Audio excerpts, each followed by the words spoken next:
अस्सलाम वालेकुम बेटा, कैसे हैं आप सब? ठीक ठाक हैं। लास्ट टाइम हमने इस चैप्टर नंबर 10 के जो एमसीक्यूज थे उनको हमने डिस्कस किया था और कुछ लॉन्ग क्वेश्चंस के मैंने आपको मार्क करवा दिए थे आंसर्स और पेज 49 तक काम कंप्लीट हो गया था। आज पेज 50 ओपन करें, लास्ट पेज है इस चैप्टर का, मतलब उसमें लॉन्ग क्वेश्चंस आ जाएंगे 2-1 और उसके साथ न्यूमेरिकल्स हैं वो हम डिस्कस करने हैं। तो इसको देखते हैं हम। लॉन्ग क्वेश्चन नंबर जो हमारे पास 10 है उसमें क्या पूछा गया है, classify the following stars are solver और इनसॉल्वर स्टार्स। आपके पास ये कुछ स्टार्स गिवन हैं, उनके नेम जैसे कि सोडियम क्लोराइड, सिल्वर नाइट्रेट से लेकर लास्ट में हमारे पास है मैग्नीशियम सल्फेट। तो इनमें से सब में से आपने आइडेंटिफाई करना है इनमें से कौन सा साल्ट सॉल्युबल है और कौन सा साल्ट इनसॉल्युबल है। तो इनको हम देखते हैं। मैं आपको यहाँ पर 2 कैटेगरीज बना देता हूँ। क्वेश्चन नंबर 10 है, ठीक है, लॉन्ग क्वेश्चन नंबर 10। इसमें आपने बताना है सॉल्युबल और यहाँ पर आप बता देंगे इनसॉल्युबल। ठीक हो गया जी।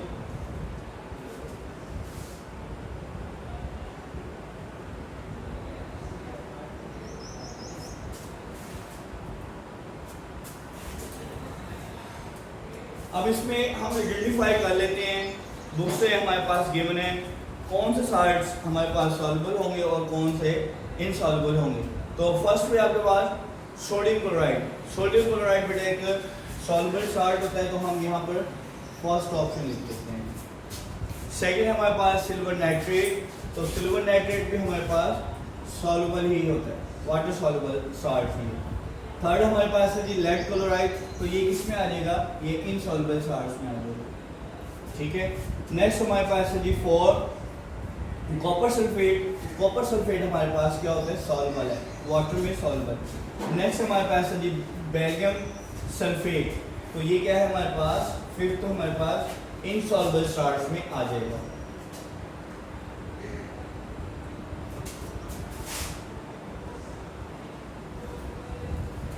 ठीक है जी। अब हम बात करते हैं जी, हमारे पास ये 5 फिफ्थ हो गए। 5 के बाद छठा जो हमारे पास है अमोनियम क्लोराइड। तो अमोनियम क्लोराइड हमारे पास क्या होता है, सॉल्युबल होता है, ठीक है। 7 हमारे पास जी सोडियम कार्बोनेट। सोडियम कार्बोनेट, तो ये हमारे पास 7 भी हमारे पास क्या आ जाएगा जी, सोडियम कार्बोनेट ही आ जाएगा। ठीक हो गया जी। 8 को हम अब डिस्कस करते हैं जी कैल्शियम कार्बोनेट। तो कैल्शियम कार्बोनेट हमारे पास क्या होता है जी, इनसॉल्युबल होता है, ठीक है। नेक्स्ट है हमारे पास जी 9 पर फेरिक क्लोराइड। तो फेरिक क्लोराइड हमारे पास एक सॉल्युबल साल्ट के तौर पर मौजूद है। नेक्स्ट हमारे पास है जी मैग्नीशियम सल्फेट, तो ये हमारे पास इनसॉल्युबल साल्ट मौजूद है। आपके पास ये टोटल 10 साल्ट्स थे, ठीक है। उनमें से आपने आइडेंटिफाई ये करना था कि उनमें कौन कौन से साल्ट्स हमारे पास सॉल्युबल है और कौन से इनसॉल्युबल है। तो मैंने वहाँ उन पे जो सॉल्युबल साल्ट्स है उनके मैंने अलग से आपको कॉलम बना दिए, जो इनसॉल्युबल साल्ट्स है उनका अलग से कॉलम बना दिए, तो ये आपने देख लेना है, ठीक है। नेक्स्ट हमारे पास जो क्वेश्चन है उसको हम डिस्कस करते हैं।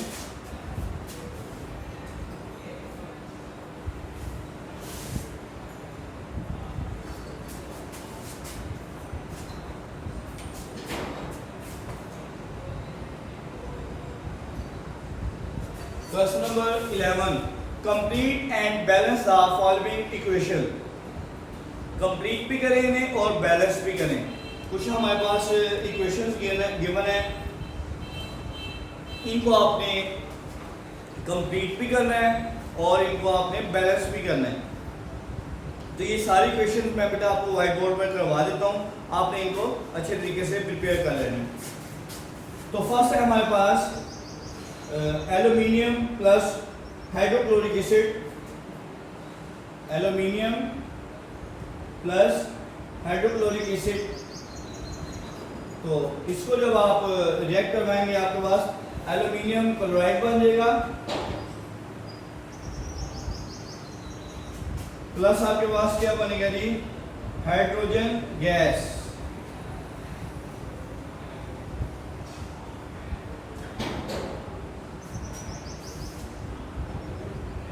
ये जो हमने अभी डिजिट्स यूज किए हैं, ये जिनको मैंने अंडरलाइन कर दिया ये डिजिट्स को, तो ये हमारे पास इक्वेशन को बैलेंस करने के लिए यूज किए गए। अदरवाइज हमारे पास सिंपल इक्वेशन थी, एल्यूमिनियम को आपने रिएक्ट करवाया हाइड्रोक्लोरिक एसिड HCl के साथ, तो आपके पास एल्यूमिनियम क्लोराइड बना है प्लस हाइड्रोजन गैस, इसमें से एस्केप आउट हो जाएगी, बाहर निकल जाएगी। ठीक है, ये फर्स्ट आपके पास रिएक्शन कंप्लीट भी हो गया है और बैलेंस भी हो गया है। सेकंड की बात करते हैं अब हम। सेकंड है जी हमारे पास कॉपर ऑक्साइड को रिएक्ट करवा रहे हैं किसके साथ, हाइड्रोक्लोरिक सल्फ्यूरिक एसिड के साथ। कॉपर ऑक्साइड को आप रिएक्ट करवा रहे हैं सल्फ्यूरिक एसिड गैस H2SO4 के साथ। ठीक है जी, तो हमारे पास क्या बनेगा, कॉपर सल्फेट प्लस हमारे पास क्या बन जाएगा जी, वाटर। ठीक है, कॉपर रिएक्ट कर गया सल्फेट के साथ और H2 ने रिएक्ट कर लिया ऑक्सीजन के साथ, कॉपर सल्फेट बन गया और दूसरा हमारे पास इन दोनों ने मिलकर क्या बना दिया, वाटर बना दिया। ये इक्वेशन कंप्लीट भी और बैलेंस भी हो गई है। थर्ड हमारे पास है जी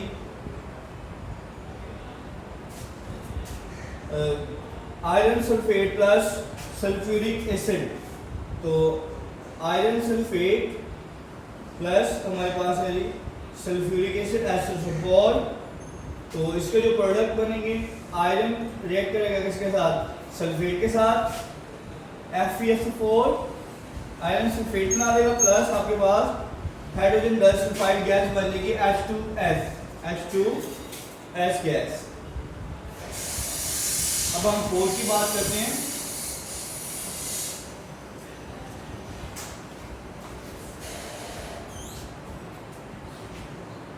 फोर की बात करते हैं। 4 में हमारे पास है जी ammonium chloride plus sodium hydroxide. तो अमोनियम क्लोराइड NH4Cl प्लस किसके साथ रिएक्ट करवाना जी, अमोनियम सोडियम हाइड्रोक्साइड के साथ। तो इसके जो प्रोडक्ट्स होंगे वो होंगे जी हमारे पास NaCl वाटर प्लस आपके पास क्या बन जाएगी, अमोनिया गैस NH3। इसको देख लेते हैं हम, ये दोनों आपस में मिल गए, सोडियम क्लोराइड बन गया, यहाँ से एक OH के साथ रिएक्ट करके वाटर बना दिया। नेक्स्ट हमारे पास यहाँ से एक H रिमूव हुआ है, तो बाकी हमारे पास NH3 अमोनिया गैस बच गई है। तो लास्ट वन हमारे पास है जी ferric chloride plus sodium hydroxide. Ferric chloride plus हमारे पास है जी सोडियम हाइड्रोक्साइड। जब ये रिएक्ट होंगे तो आपके पास आयरन हाइड्रोक्साइड थ्राइस में बन जाएगा और इसके साथ बनेगा जी NaCl। अब इनको आपने इक्वेशंस को डेफिनेटली बैलेंस करवाना होगा। तो इनको इक्वेशंस को बैलेंस करवाने के लिए अगर हम यहाँ पर 3 ग्रुप करते हैं तो हाइड्रोक्साइड के जो 3 ग्रुप थे वो सेटिस्फाई हो गए। अब यहाँ पर 3 है तो डेफिनेटली आपको यहाँ पर भी 3 लगाना पड़ेगा। अब सोडियम यहाँ पर 3 हो गए तो यहाँ पर भी 3 एटम्स हो गए। ठीक है, 3 मोल हो गए सोडियम के। यहाँ पर भी सोडियम के कितने हो गए, 3 मोल। यहाँ पर क्लोरीन का आपको 3 नजर आ रहे हैं तो ये आपके पास क्लोरीन भी यहाँ पर कंप्लीट हो जाएगा। ठीक है, ये इक्वेशन है लॉन्गेस्ट नंबर 11 मैंने आपको बेटा सॉल्व कर दिए। ये आपने इस तरीके से प्रिपेयर करना होगा। ठीक है, अब हम बात करेंगे न्यूमेरिकल्स की।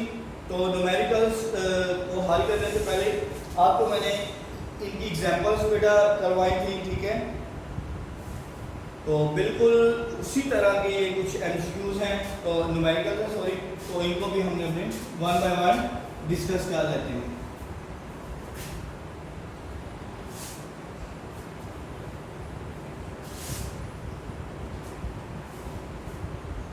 जी, हमारे पास जो फर्स्ट न्यूमेरिकल है वो है जी कुछ इस तरह से। फर्स्ट हमारे पास जो न्यूमेरिकल है, calculate the pH and POH of 0.2 multiply 0.2 molar H2SO4 आपके पास जी ये गिवन है सल्फ्यूरिक एसिड न्यूमेरिकल क्वेश्चन है हमारे पास नंबर 1। इसके लिए जो इक्वेशन बनेगी वो इक्वेशन पहले बनाएंगे हम H2SO4 को आप जब डिज़ोल्व करते हैं H2SO4 जब इसको आप डिज़ोल्व करते हैं तो आपके पास आयन्स बनते हैं hydrogen ion plus sulphate ion H2SO4। ठीक हो गया। इक्वेशन को बैलेंस करने के लिए यहाँ पे हम 2 लगाएंगे। ठीक हो गया। तो इसकी जो हमारे पास वैल्यू गिवन है कितने मोल्स गिवन है वो 0.2 है। तो हम देखते हैं जी H की कंसंट्रेशन हमारे पास कितनी गिवन है 0.2 मोलर। ठीक है, पहले इसको आप सिंप्लीफाई कर लें 2 मल्टीप्लाई बाय 10⁻⁻1। ठीक है, पॉइंट को आप 1 डिग्री मूव करवाए on the right side on the right पे। तो आपके पास यहाँ पर देखें H के साथ क्या लिखा हुआ है 2, तो इसको 2 से मल्टीप्लाई कर देंगे आप 2 मल्टीप्लाई बाय 2 मल्टीप्लाई बाय 10⁻⁻1। ठीक है, अब इसमें आपने क्या करना होगा, आपने फॉर्मूला पढ़ा हुआ है pH is equal to minus log of HI। ठीक है, तो ये वाला फार्मूला हम यहाँ यूज करेंगे pH minus log of 2 multiply by 2 10⁻⁻1। ठीक है, अब हम लॉग जब आपके पास लॉग मल्टीप्लाई हो रहे होते हैं तो आप उनको एडिशन की फॉर्म में लिख सकते हैं माइनस लॉग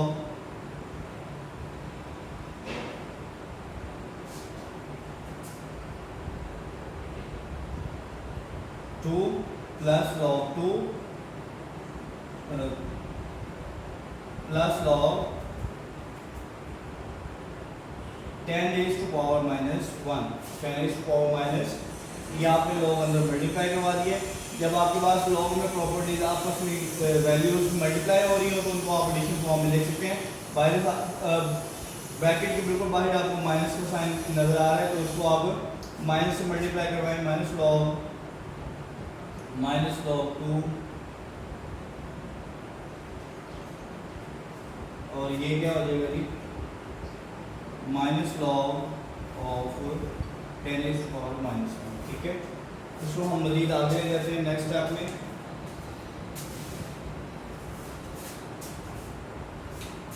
आपके पास क्या चीज़ गिवन है pH is equal to minus log, जब आप -2 लॉग करेंगे तो आपके पास जो वैल्यू आएगी 0.3 आ जाएगी माइनस में और माइनस में 0.3। ठीक है, जब आप log 2 फाइंड आउट करेंगे तो आपके पास जो वैल्यू आनी है वो 0.3 आनी है। ठीक है, नेक्स्ट हमारे पास है जी माइनस लॉग ऑफ 10⁻⁻1। ठीक है, ये दोनों क्या हो गए जी 0.6। ये लॉग में ये प्रॉपर्टीज है जो लॉग की पावर होती है वो लॉग से पहले आ जाती है -1 माइनस लॉग 10। और आपको सबको पता है log 10 की जो वैल्यू है वो किससे इक्वल होती है 1 के।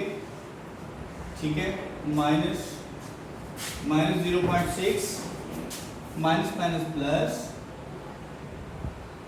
ठीक है, और log 10 आ जाएगा। log 10 आपको पता है 1 होता है -0.6 प्लस 1। तो 1 में से जब आप इसको माइनस करेंगे ठीक है तो आप कैलकुलेट करके देखिए जो इसका आंसर आएगा वो 0.4 आ जाएगा। ठीक है, इसका राइट ऑप्शन क्या आ जाएगा 0.4। ये फर्स्ट न्यूमेरिकल आपने डिस्कस कर लिए। अब हम सेकंड की बात करते हैं। सेकंड में क्या पूछा जा रहा है जी, calculate the pH of 0.1 molar potassium hydroxide. तो इसको हम देखेंगे कि किस तरह होगा। ये आपने बेटा स्टेप बाय स्टेप सारा एज इट इज ऐसे ही करना होगा। ठीक है,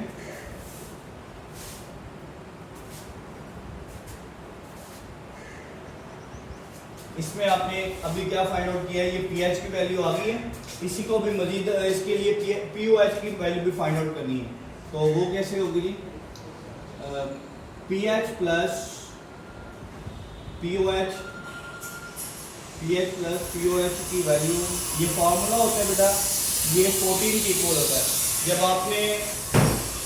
आपने पीएच स्केल का टॉपिक पढ़ा था तो उसमें ये एक फॉर्मूला बना था, ठीक है। इस फॉर्मूले के तहत आप पीएच या पीओएच की वैल्यू इजीली फाइंड आउट कर सकते हैं। तो अब हम क्या करेंगे, पीएच की वैल्यू कितनी है हमारे पास, 0.4 plus pOH is equal to 14। तो आपने क्या करना होगा, पीओएच 14 माइनस 0.4, तो आपके पास जो राइट ऑप्शन आएगा वो आएगा जी 13.6। तो ये किसकी वैल्यू आ गई, पीओएच, ठीक है।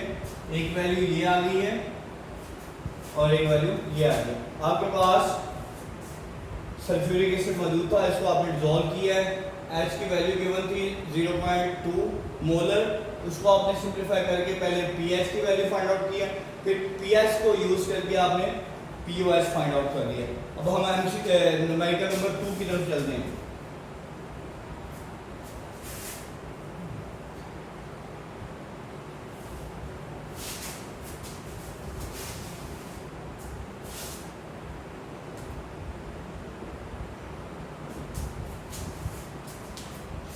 न्यूमेरिकल नंबर 2 में देखें क्या बात है जी, calculate the pH of 0.1 molar of potassium hydroxide.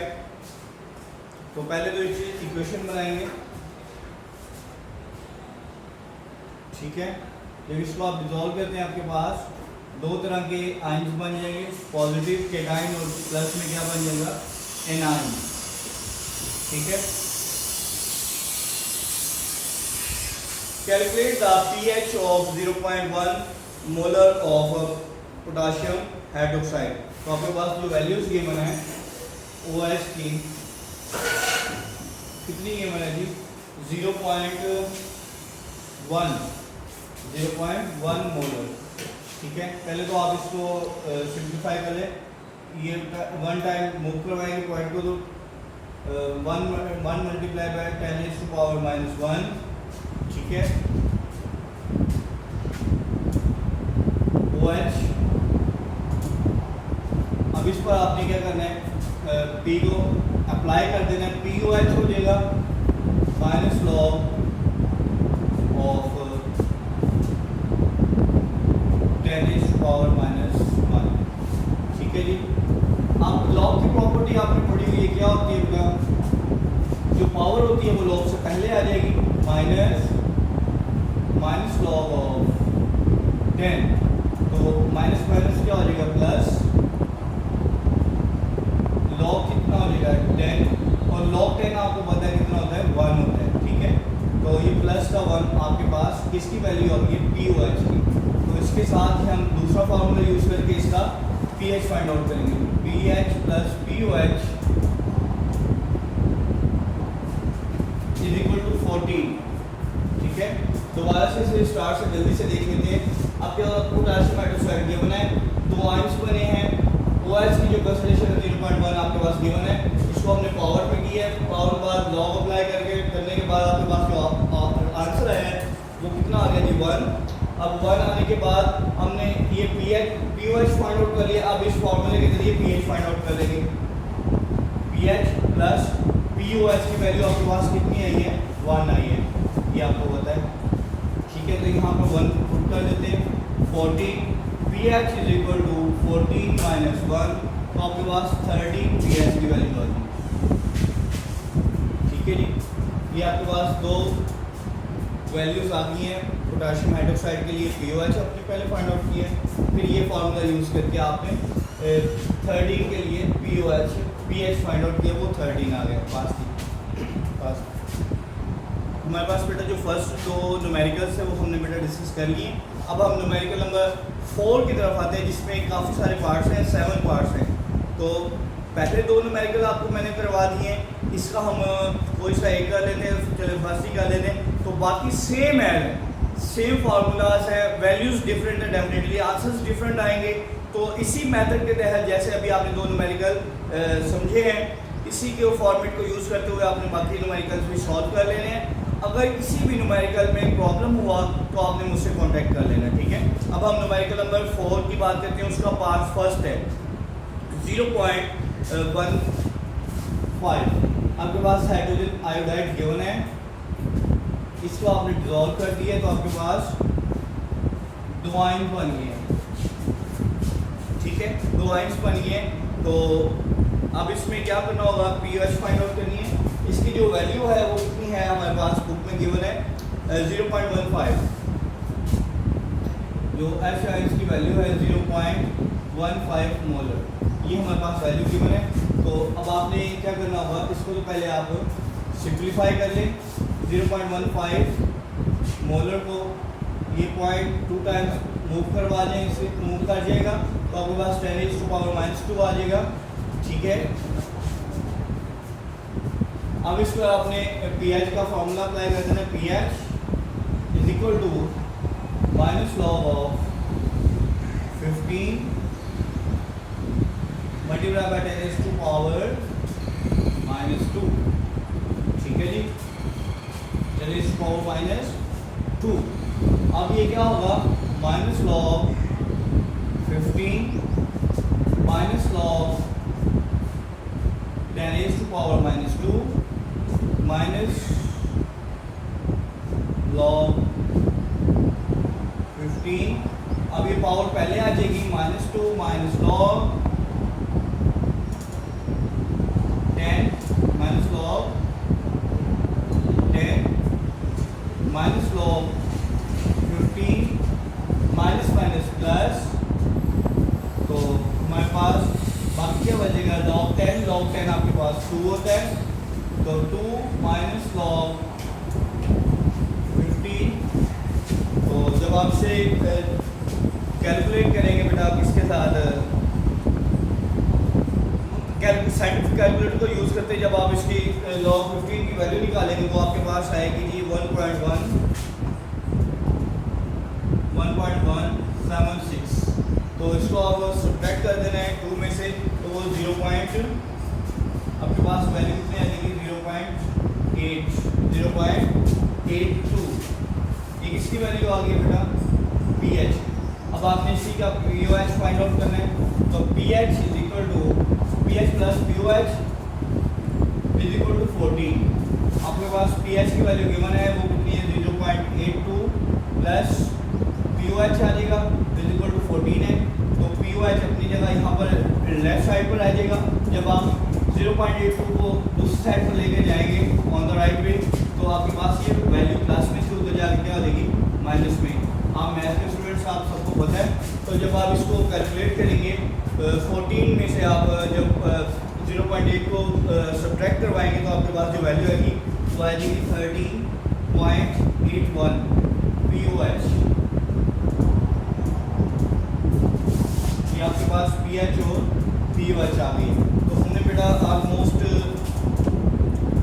हमने 3 से 4 न्यूमेरिकल हल कर लिए हैं, ठीक है। तो बाकी सारे जितने भी न्यूमेरिकल्स हैं उनके कुछ पार्ट्स हैं, तो वो सारे इसी फॉर्मेट के तहत होंगे। जस्ट आपने क्या करना होगा, लॉग अप्लाई करते जाना है। लॉग की प्रॉपर्टीज़ आपने ध्यान में रखनी है। जब लॉग की प्रॉपर्टीज़ मल्टीप्लाई होती है तो सब्ट्रैक्ट एडिशन पे आ जाती है, बाकी साइन था तो वो इसलिए सब्ट्रैक्ट होते हैं। ये सारा प्रोसेस करना है। pH प्लस pOH का फॉर्मूला आपको याद है, तो इसी फॉर्मूले को आपने यूज़ करके बाकी न्यूमेरिकल्स भी सॉल्व करने हैं। अगर किसी में प्रॉब्लम हुआ तो आपने हमसे बेटा मुझसे कॉन्टैक्ट कर लेना है पर्सनल नंबर पर। तो बाकी नेक्स्ट टाइम हम नया चैप्टर स्टार्ट करेंगे, तब तक